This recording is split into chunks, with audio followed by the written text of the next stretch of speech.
several minutes later, everyone entered the secret realm.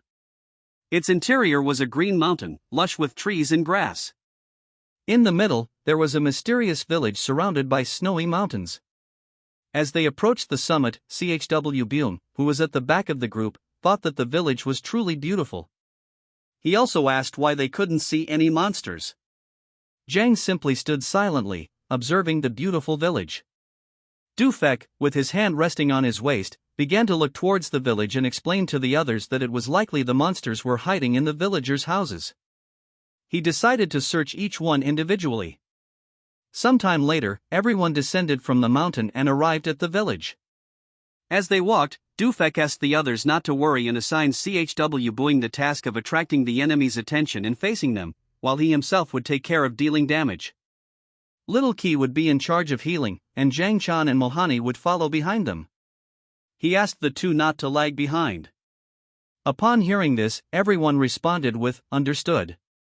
Somewhere in the village, there was a rock on which was written "The Shining World," emitting a strong and evil aura. Dufek, Fong, Z.K., and Zhang approached the stone.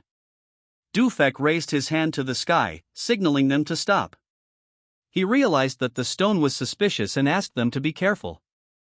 Z, standing beside him and holding her magical staff with both hands, explained that she disliked the atmosphere of the village a lot. She concluded that it had a dark nature. Jang simply remained still and didn't say a single word. Z decided to first apply a purification buff to the village. She closed her eyes, extended her hand towards the sky, and her hand began releasing blue magic. The buff she had applied started spreading throughout the entire village. Jang brought his hand closer to his face, looking at the magical dust with a surprised expression. He thought that this buff was incredibly powerful, as it not only cleared people's minds but also significantly increased their attributes and energy. At that moment, the wind started to blow, and a cloud of smoke began to form. The sky changed color and turned red. The lights of the town turned on, and an evil energy began to gather in the sky. They approached and couldn't help but be shocked and alert at the same time. This evil energy came from the stone. Dufek quickly realized this and thought it was not good. He turned his head back and, with a serious look, ordered the others to run. Just before he could finish the sentence, the stone started absorbing him. Just before disappearing, he asked the others to stay away from the stone and also gave them the order to call for reinforcements immediately, as this was a mutation. A brilliant light descended to the ground just above the town, creating a magical barrier around it to prevent them from escaping. Several system windows appeared, warning everyone that this secret realm of level 30, called the Beautiful Town, had undergone a mutation and was now called the Village of the Dead. This secret realm was now nightmare level, and the conditions to complete it were either to eliminate all the undead in the village or kill the final boss. The system left them a note: the light fades away, darkness flourishes, and that's when the door to the kingdom of death will finally open. The smoke dispersed, and everyone was teleported. Zhang found himself inside a house. As he read the system information, he realized that the secret realm had just mutated directly from normal level to nightmare level. The others had also been scattered by the mutation. He couldn't help but be shocked, a drop of sweat falling from his cheek. He remembered that this secret realm was level 30 and had nightmare difficulty.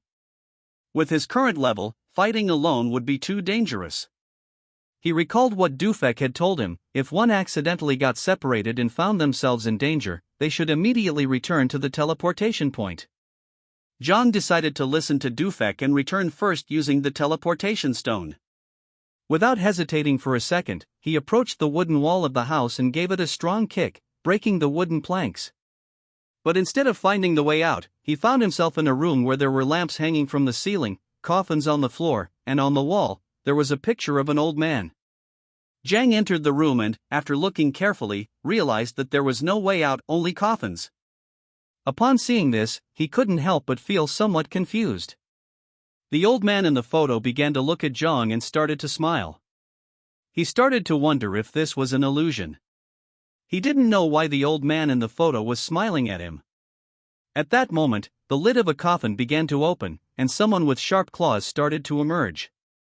Upon hearing the sound of the coffin lid, Zhang turned his body towards the noise and, with a confused look, began to wonder what was happening. Several necromancers opened the coffins and emerged. They started staring at Zhang. According to the system, they were level 30 and had skills such as charge, decapitate, corrosion, among many others. Their main characteristic was that they were immune to normal physical attacks. The necromancers began to approach Zhang quickly and prepared to attack. Upon seeing this, he assumed an offensive stance, raised his hand, and his hand started releasing the poisonous mist of Little Nine. As he watched the necromancers getting closer, little by little, with a serious look on his face, he thought that if normal physical attacks had no effect on them, it was better to use poison. Just before the necromancers could make a move, Zhang moved at an incredible speed, releasing the poisonous mist of Little Nine in the process. Within seconds, it began to spread throughout the room. After doing this, he left the house, took a leap, and landed on the roof of another house. In a matter of minutes, the necromancers came out of the house unharmed, as if nothing had happened. He stood up, started staring at them intently, and thought that indeed, poison was also considered a physical attack, which didn't have much effect on necromancers. To deal with them, he needed to rely on the help of a mage. He had to find a way to meet Z as soon as possible. While he was lost in his thoughts, Little Nine manifested herself. She clenched her fists and brought them close to her chest. She began to look at the necromancers with a hungry gaze, opened her mouth, and as drool dripped from it, she asked him if she could devour them. Upon seeing that she had appeared and wanted to eat the necromancers, he couldn't help but be somewhat surprised. With a confused look, he asked her if she would be able to devour the necromancers. He also added that devouring was also considered a physical attack. The necromancers began to approach the house while Little Nine's body was surrounded by a powerful aura. She started looking at them and explained to Zhang that she was going to be able to eat them for her, they were delicious. Zhang started looking at the necromancers and gave her permission to go ahead and try eating them, but he also asked her not to push herself too hard. If she found herself in trouble, he would help her escape. Upon hearing this, she gathered momentum and, with a murderous look, began to advance towards the necromancers, thinking that they were simply food. Zhang, standing on the roof, started to watch her and couldn't help but think that she was impressive. Just before the necromancers could make a move, Little Nine began to move at an incredible speed, piercing through their bodies, cutting them into pieces, and devouring them in the process. She sat on the ground, pulled her knees together, placed her hands under her cheeks, closed her eyes, and with a smile, started to enjoy the meal, feeling as if she were in heaven. To her, they were very delicious.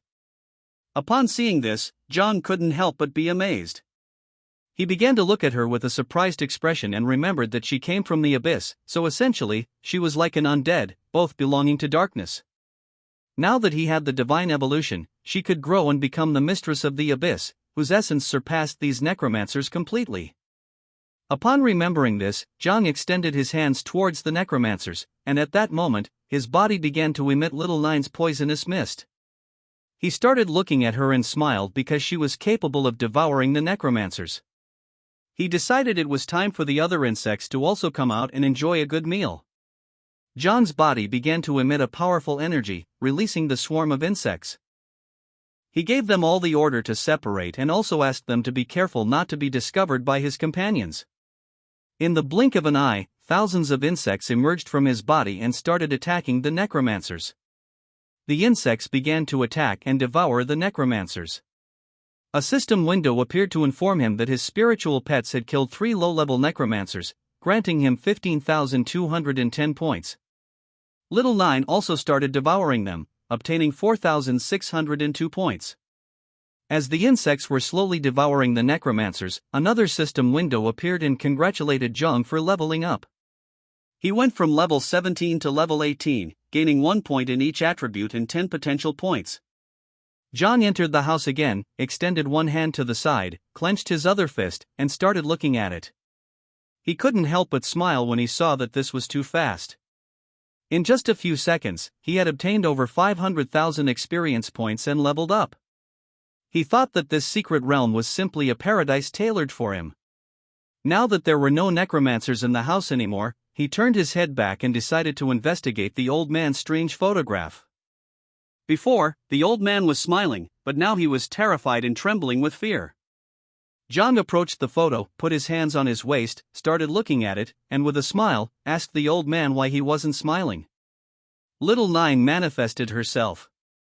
She started looking at the photo and informed Zhang that everything outside had been eaten. He began to point at the photo with his thumb and, with a smile, praised Little Nine for having done a good job. He asked her to look at the photo and also if she could devour it. Upon hearing this, she started looking at the photo with a hungry gaze. Seeing this, the old man became even more afraid and couldn't help but start trembling. At that moment, the old man's photo exploded into pieces, leaving them in shock. They couldn't help but wonder what was happening. A system window appeared. They had successfully scared off the level 35 elite Death Guardian. As a reward, the system granted them 8,701 experience points. The pieces of the photo fell to the ground. Zhang and Little Nine started looking at the pieces and felt a little depressed at the same time. Somewhere else in the village, someone hit a necromancer in the face with a bow. This person was none other than Dufek. Several necromancers surrounded him, but he drew his bow, held it with both hands, clenched his teeth tightly, and with a determined look, began to swing it forcefully, hitting one of the necromancers in the process. Another necromancer tried to attack him by surprise, but he reacted in time and, using the sharp string of the bow, cut its hand. He couldn't help but feel fortunate since he had a long bow as a weapon, otherwise, he wouldn't have been able to deal with these undead creatures. He began to worry about the others, especially Jiang Chen, who was not even level 30. If something really bad were to happen, he didn't know how he would explain it to his boss. While he was lost in his thoughts, a system window appeared in the sky to inform him that his teammate had killed a lower-level Spectre and an elite rank Guardian of level 35. As a reward, he obtained 12,161 points. Dufek lifted his head, started looking at the system window, and couldn't help but be shocked. He began to tremble and started questioning what was happening and who was doing this. A horde of necromancers appeared and started chasing him. He grabbed the bow with one hand and began to flee.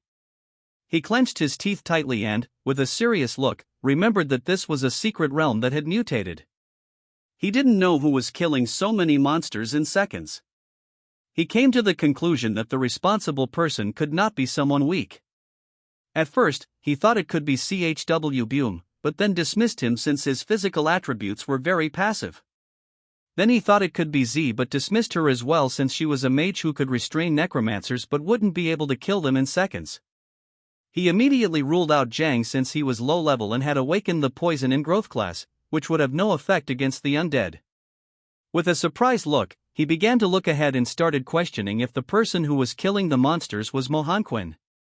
He didn't know if she was that strong. The necromancers slowly started closing in on him. Seeing this, he began to run even faster. Now that there was someone on the team who could defeat the monsters instantly, he thought there was time to save the others. He asked Jiang to hold on a little longer. At the same time, in some other place in the village, someone put their hand on the wound they had on their shoulder.